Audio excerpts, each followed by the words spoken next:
My name is Drew Clark. I live near Boston, Massachusetts, and I am a student here at Principia College, and I like to run track and field.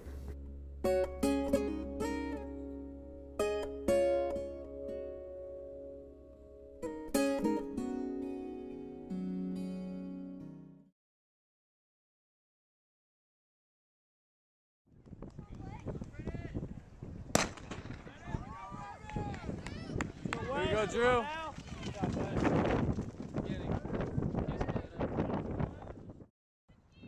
My favorite part about being a serious runner is being able to have had success already, but know that I'm still progressing, that this is an upward spiral of hard work that is paying off. And I really enjoy being able to gauge this hard work, to be able to buckle down every day for 2 hours a day, and then to come out on Saturday and really demonstrate that I've put some time and effort into this. I think that it's a worthwhile thing that is inspiring, hopefully, I mean, definitely to me, but hopefully to other people.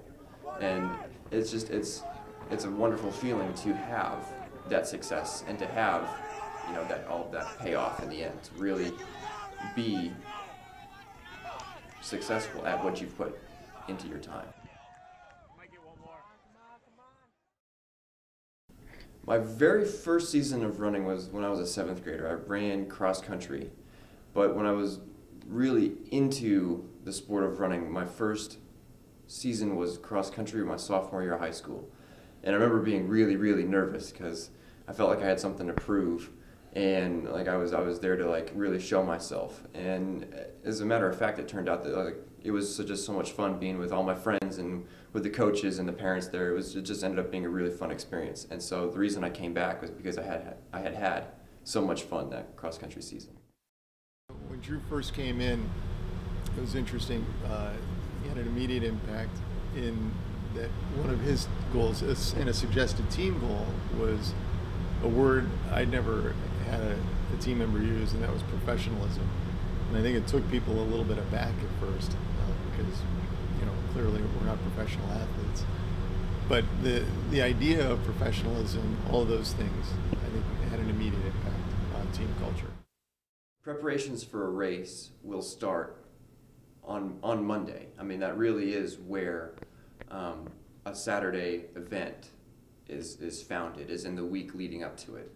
So on Monday, it's really important that you get up, you get your morning runs in, you eat healthy, you get your sleep, and every day of the week. I told a lot of you as you came by, this practice is no longer in your legs, it's in your head, okay? What we are practicing is how you cut through the static. 4, 3, 2, 1, go! What it does is it means that you can be completely clear and sound and focused on the task at hand. When you can drop all that other baggage and really hone in on that 4 minutes of a Saturday, it really helps me run faster. So I really am interested in, and I enjoy pursuing what we call the lifestyle of a runner, which is just basically walking the straight and narrow. Competing at nationals became a goal of mine when I realized that it was something that was very attainable.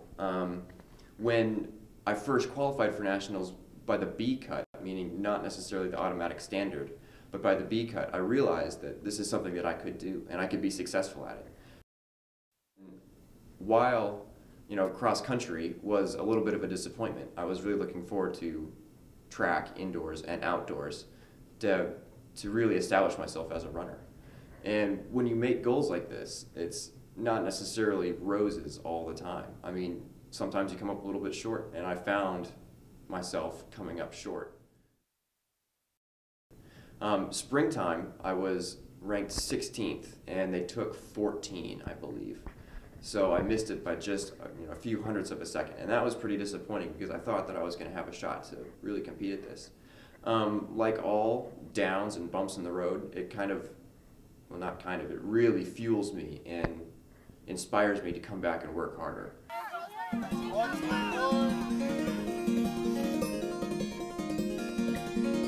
Watch out, Wiley!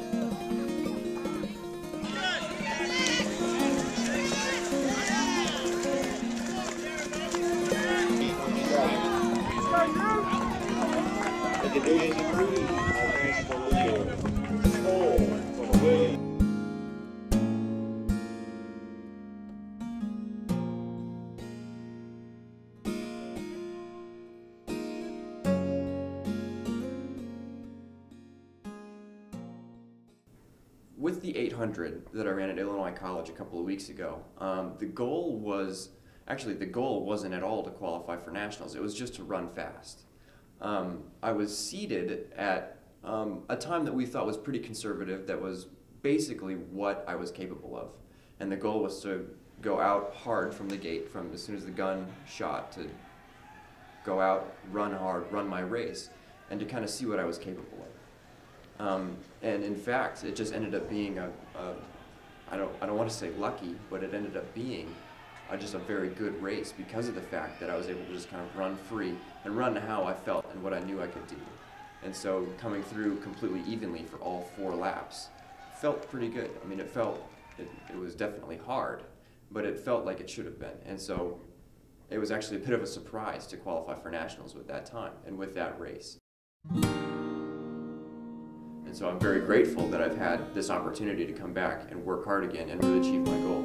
So now in the wintertime, while I've made the list in both the 800 and the mile, I'm excited to be able to not necessarily get to nationals, but to continue to progress myself and really establish myself as a runner at nationals.